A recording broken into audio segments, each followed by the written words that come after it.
आज आपण खमंग स्वादिष्ट अशी अक्षय तृतीयेच्या दिवशी केली जाणारी पारंपरिक पद्धतीने रवा गुळाची सांजोरी बघणार आहोत. अगदी योग्य प्रमाण सांगितलेलं आहे.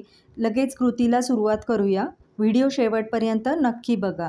नमस्कार, यम्मी कुकिंग विथ पूजामध्ये आपले स्वागत आहे. आता इथं मी 1 कप रवा घेतलेला आहे.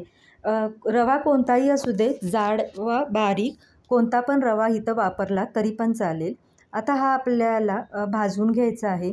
तर एका कढईमध्ये 1 चमचा तूप घातलेला आहे. रवा आता आपल्याला चांगला खमंग हलका होईस्तोपर्यंत भाजून घ्यायचा आहे. अगदी बारीक गॅसवर हा आपल्याला छान असा भाजून घ्यायचा आहे.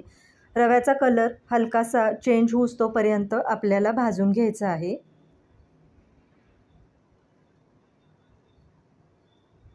इथं बघू शकता मस्त असा आपला खमंग